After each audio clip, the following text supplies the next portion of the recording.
Welcome to this video on continuing our understanding of decimals. In this case, we're going to be looking at the addition and subtraction of decimals. So we will learn to add and subtract decimals, and we'll know we can do it when we can, in fact, add and subtract decimals.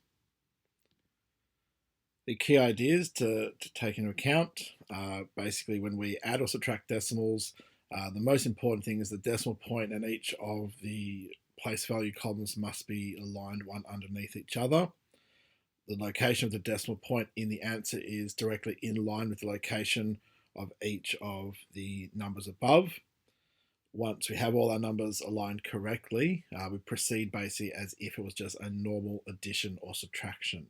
So the actual process of doing the addition or subtraction itself is no different to any other addition or subtraction equation. And the last thing was there that if you have numbers with different quantity of numbers after the decimal place, so to the right of the decimal place, it is sometimes a good idea to add some zeros in just to bring them to be the same, so that helps with the alignment of the place value columns. These ideas will be clearer as we look through some examples. So for our first example, we have the numbers 8.31 plus 5.93. What we can see here is both those numbers have the same number of decimal place values, so they both have two numbers to the right of the decimal place. So we'll start by putting those into our normal vertical, making sure again that everything is in fact lined up. Now we treat it just like a normal equation. So we have 3 plus 1 is 4, 9 is 3, of course is 12, so we have to carry the 1, 5, 8, and the 1 that we're carrying is 14. So nothing different about the actual mathematics, we just make sure everything stays up, lined up nicely. As a second example, again another addition equation, but we can see here that the number of decimal places is different in each number. So 6.48, that's got a single number after the decimal place, and 3.012 has 3 decimal places. So we start by writing our first number out. Second number, you can see we've kept the units and the decimal place and the tenths columns in line. But what we're going to do now is add some extra zeros in the first number just to really make sure that we've kept them in line. Sometimes you might also want to add numbers at the front, zeros at the front. Although zeros at the front of a number are not needed, again, if it helps you to keep everything lined up, feel free to do so. But generally speaking, we don't include them at the front of a number. Again, making sure that the decimal place is lined up and each of the columns is absolutely lined up so we don't make any mistakes. Again, this is no different now to a normal addition equation. We add the numbers together, so 2 and 0, 1 and 0, 8 and 0, 4 and 3, 6 and 0, and we get our answer. Let's have a look at a subtraction equation.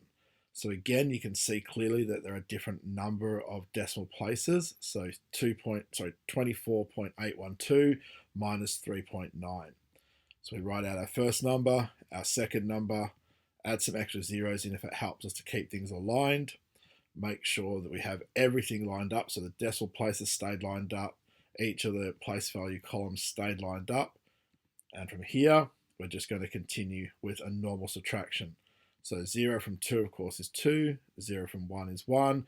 9 from 8, well, we can't do it. We're going to have to borrow from the next column to the left. So we'll cross that out and make that into a 3 and bring across the 1. So now we have 9 from 18, which of course is 9. 3 from the 3 that we have left over after borrowing from it, so that's 0. And we want to take 0 from 2, so we end up with 20.912. Now let's have a look at how the questions will be done.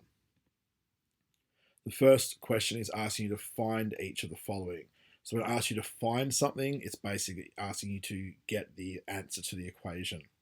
So we have two numbers that are decimal being, two numbers that have decimal places being added together. So 22.46 and 4.62. They have the same number of decimal places, so we can put them into the equation, okay, making sure that the decimal place lines up properly and each place value is lined up properly. And from here, we're just going to add them up as normal.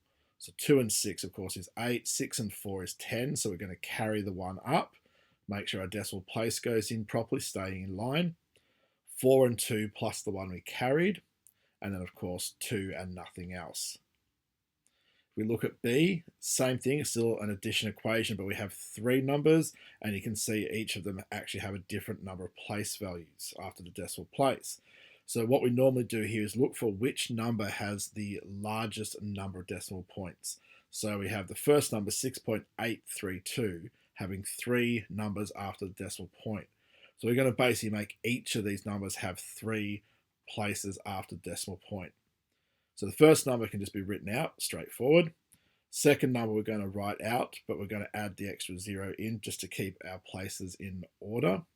Third number can be written, being careful that the 10 from 13 is in the next column up, and we'll also add a couple of zeros here just to keep everything lined up and make sure we have a proper equation with the plus sign and so forth.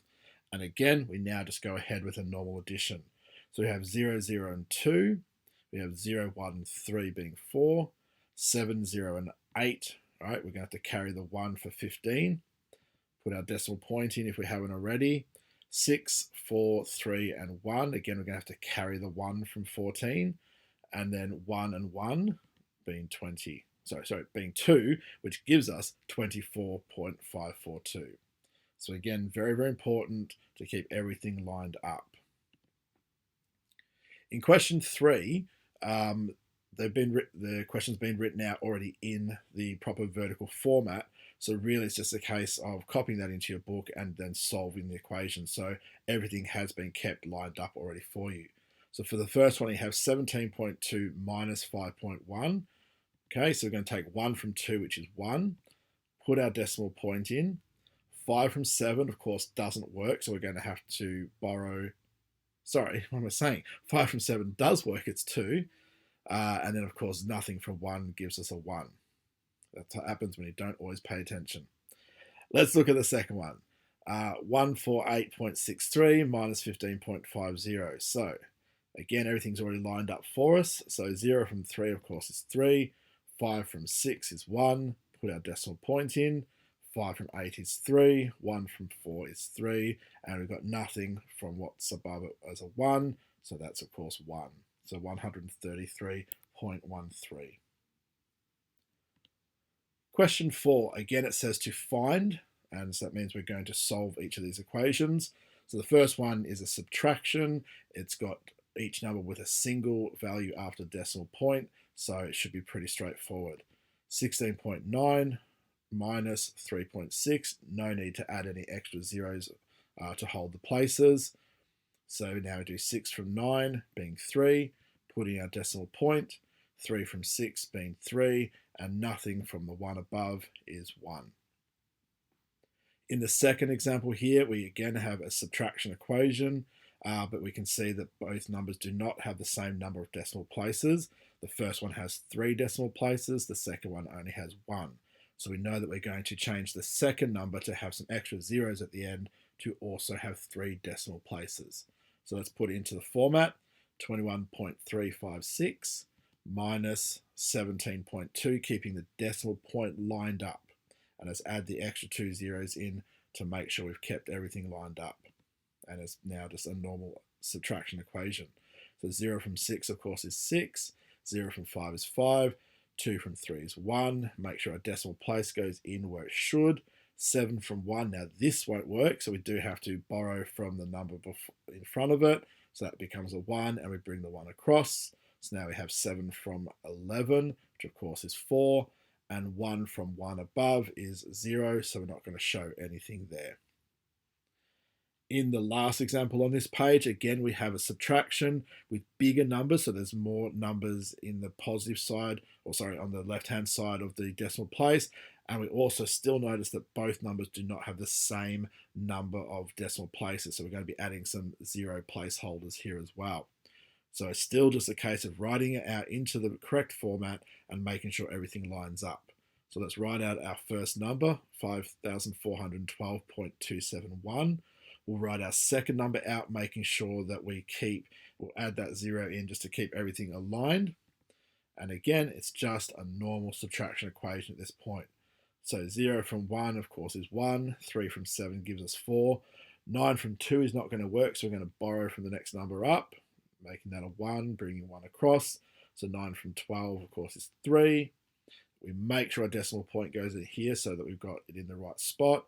4 from 1 is not going to work, so let's borrow from in front. So, of course, that's a 0 now, and that brings the 1 across, so we've got 4 from 11. Okay, 7. Now we've got 6 from 0, which again won't work, so we've got to borrow from in front. So that's a 3, and we bring the 1 to make 10. 6 from 10 is 4.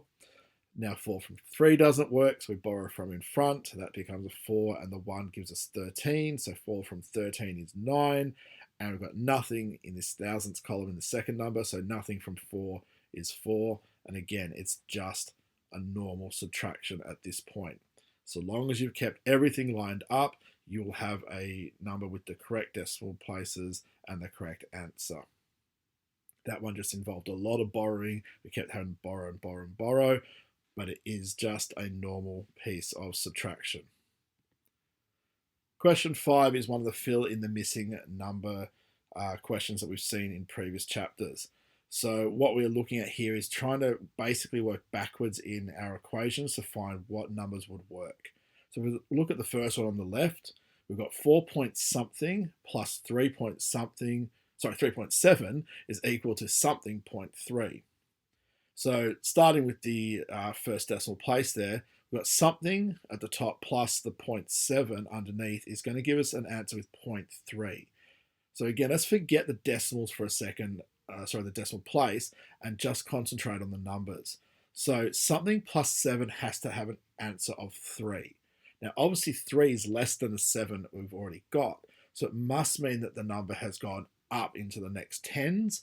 So let's instead work on what plus 7 is going to be 13 as an example. All right, so we can say, okay, if we've got our 13, so we've got that 1 that we would carry, what gives us 13? If we're going to add it to 7, it's going to be 6. So 6 plus 7 gives us 13. Then we're going to say 4 and 3 that we already had, plus the 1 that we're currently carrying would be 8. So that equation as shown there will work. Okay, let's look at the second one. 1 point something 1, sorry about that box being a little bit out of alignment, plus something something 0.11 is going to give us the answer of 13.2 something. Well, the first two decimals we need are already there, 1 and 1, so if we add them together, that's of course 2 in that first box. Now we're looking for something in the tenths column that's going to be something at the top plus a 1 in the next number equaling a 2. So that's pretty obviously a 1. Then we're looking for 1 and something to give 3. Well, that's going to be a 2. And a nothing plus the box that we don't know yet to equal 1. Well, that's going to be a 1. So again, that was a pretty easy one. It looked maybe a bit harder because there was more boxes, more unknowns. But again, it's just a case of working through it. Question 7. Now we're into some worded questions. So we need to take this slowly and just really work through it. First thing, of course, is we must make sure we look for keywords, key numbers, and things that will help us to understand the type of question this is. So Stuart wants to raise $200 for the Rainbow Club charity. He already has 3 donations of $40.20, $70.50, and $25. How much does Stuart still need to raise? So some keywords we want to look at there is he wants to raise. He wants to get to a number. That's what raising means. He wants to collect an amount of money. And the amount he wants is 200. Sorry for that being out of alignment as well. From there, we also can see that he already has. So this is talking about some money that he already has. This is a total that he has now, and that is the $40.20, the $70.50, and the $25. Again, sorry for that misalignment. Also notice I'm reading those out as $40.20, $70.50, and $25, not 40.20, 70.50, and 25.00, because they have a dollar sign, so it is clearly money, so we can use and talk about it in the same way that we actually talk about money, as opposed to just a normal number, which we would read as 40.20. We wouldn't read that number is 40.20. So we always talk about the decimal points as the individual numbers. Moving on though, and we need to find how much he still needs. So if we take all of that into account, what we're looking at here is a two-part question. So we're going to have to, first of all, find out how much he has altogether by adding up those dollar amounts. And then we're going to have to take that away from what he already has, or sorry, what he wants to achieve, sorry, which is the 200, to get a final answer. So we're going to start with the 40.20, so $40.20, plus the 70.50, plus the 25.00. Now these already have a nice equal number of decimal place values because they're dollars and cents, so they're always going to have 2. We want to add those up. Now, we're then going to take the answer of those. So let's put some brackets around it just to make it clear that we want to add these up first. We're going to take that amount away from the 200 that he wants to achieve. So that would be the equation that we have for this particular question. Now we're going to solve each part of it. So let's start by solving what's in the brackets. So we're going to do a normal addition equation of decimal values. So we've got 40.20, 70.50, plus 25.00. So let's just treat these as normal decimal numbers. So let's add them up. 0, 0, 0 in the first column, of course, is 0. 0, 5, and 2 is 7. Make sure we put the decimal place in and we kept everything aligned. 5, 0, and 0 is 5. And 2, 7, and 4, of course, is 13. So we can say that he has 135.70. So let's put that back into our equation, remembering that we're going to do one step at a time. So our equation continues on that it is equal to 200 still, what he wants to achieve, minus the 135.70 that we've got. So now this is another equation that we know how to do as a subtraction using decimals. So here we have 200 minus 135.70. And you'll notice that I added the .00 so that we have the same number of decimal places. So again, at this point, we'll forget the decimal places there. We'll just do a subtraction equation. So 0 from 0, of course, is 0. Now, 7 from 0, it's not going to work. So we want to borrow. So we look to the left. Well, we can't borrow from 0. So we look to the left again, can't borrow from that. So we end up all the way in the hundreds column. So we're going to have to do some borrowing back. And again, this is something you should know how to do already, but let's do it very carefully. So we're going to cross out the 2 and turn that into a 1. And let's put the 1 back there. So we technically now have 10 in our tens column. But we want to keep going back further. We want to get this into the first decimal place. So we're going to cross that 1 out and make that into a 9. Now remember that was 10, so that's become a 9 in the tens column, and bring 1 value back.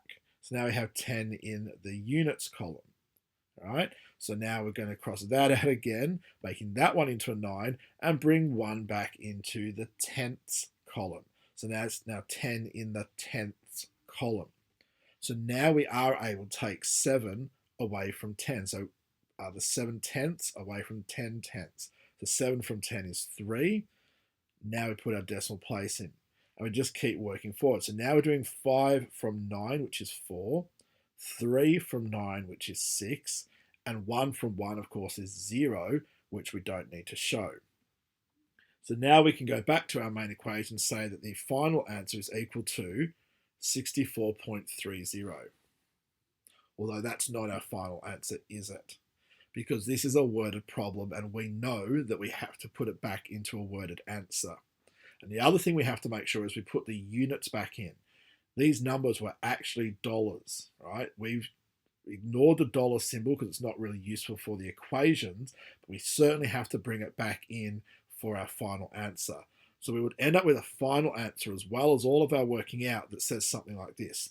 The Stewart still needs to raise $64.30, making sure we put the dollar symbol back in or any other units of measurement that might have been in the question originally. So again, this is a worded problem. Look for what you need, work out what your original equation is going to be, and then solve each part of your equation one step at a time And again, make sure that in any worded question like this, you have a final worded answer that relates to the original question that includes any appropriate measurements, units, dollars and cents, things like that. Question 8 is again another worded question. So daily rainfalls for 4 days over Easter were 16.5 mm. Mm we should know means millimeters. 3.25 millimeters, 0.6 millimeters, and 32.76 millimeters. What was the total rainfall over the 4 days of Easter?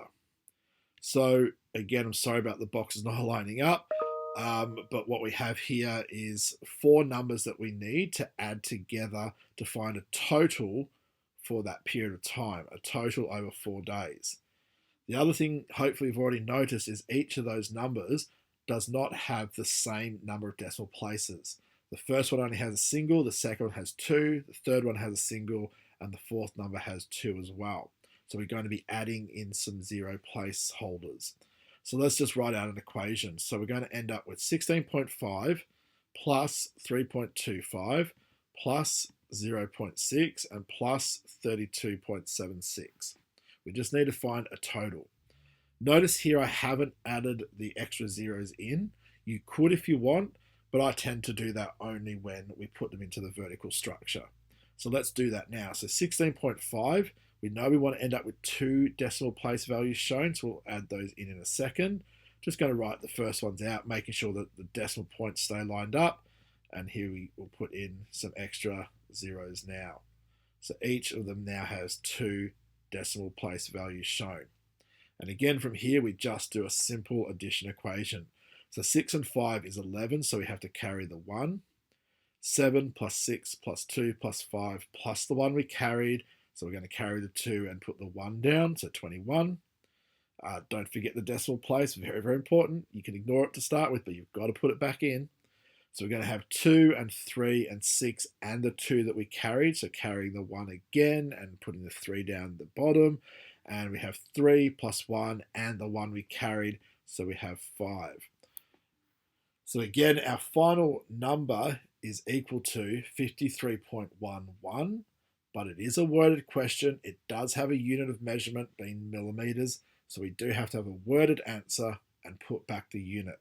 So the final answer would be something like there was 53.11 millimeters of rain over the 4-day Easter holiday. So making sure we reference back to the original question.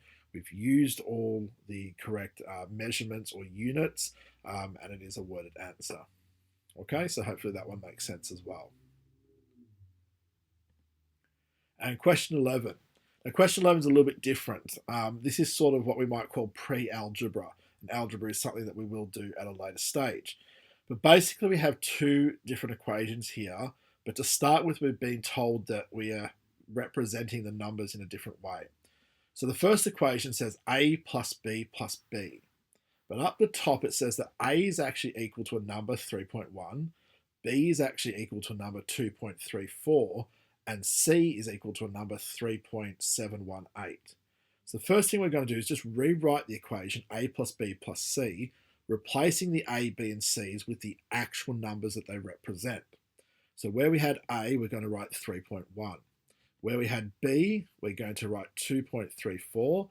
And where we had c, we're going to write 3.718. So this is our numerical equation now, where those particular a, b's, and c's work. Let's put that into our vertical structure, again adding zeros in where we need to, because we're obviously going to need to have 3 decimal place values, because the last number 3.718 has 3.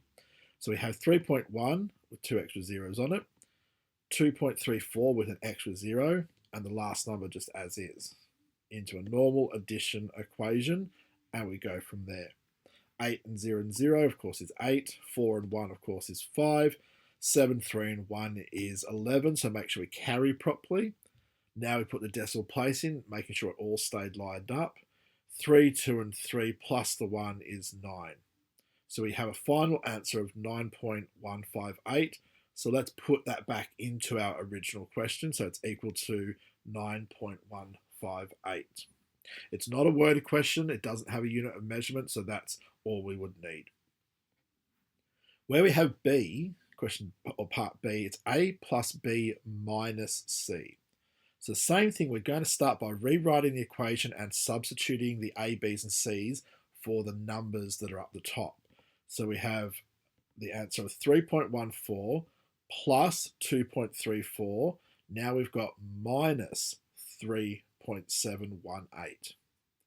So here we have two operations, a plus and a minus. So we have to make sure we use our BODMaths or BIDMaths, whichever way you remember it.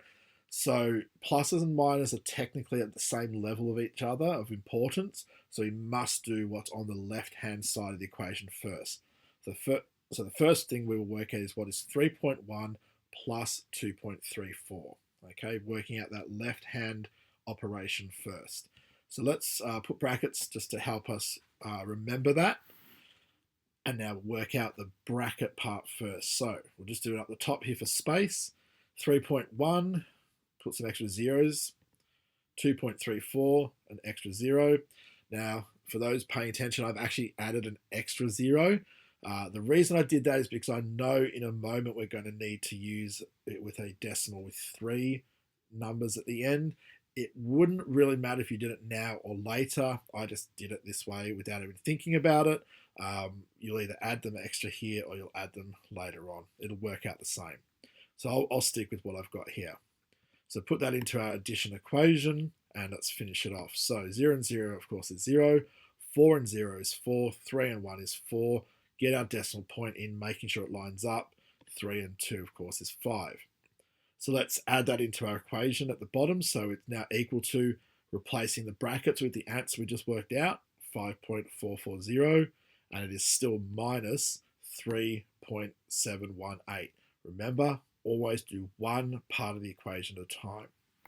Now we're back to having just a normal subtraction equation here, two numbers. So they both now have 3 decimal values because I did it that way in the first part of the question. If I didn't, I would have 5.44 and 3.718, sorry. So I'd end up adding the extra 0 here. So I've just ended up doing the same thing. So let's work out this subtraction again. We'll just do it up the top for a bit of space. So we write it in 5.44, 0. Sorry, when I made this PowerPoint, it dropped out. And then the next number, 3.718, do a normal subtraction equation. 8 from 0, can't do it, so I'm going to borrow from the 4, cross it out, make that a 3 and put the 1 up here. So 8 from 10, of course, I can do, so that's 2.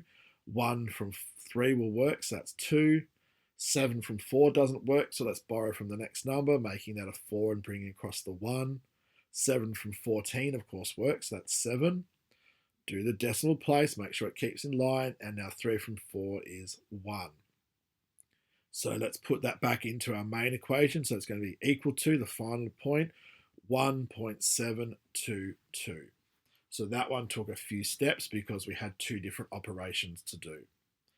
So really this question is just about substituting first into the equation and then just doing normal maths that you're very familiar with, okay? And that is the questions that you need to do. Remember, when it comes down to addition and subtraction of decimals, really it's just about keeping everything lined up, adding extra zeros into the decimals if you need just to help keep them lined up. Treat them like a normal addition or subtraction equation, and so long as you do keep everything lined up, then you should get the correct answer. Thanks for watching. Go and have a go at those.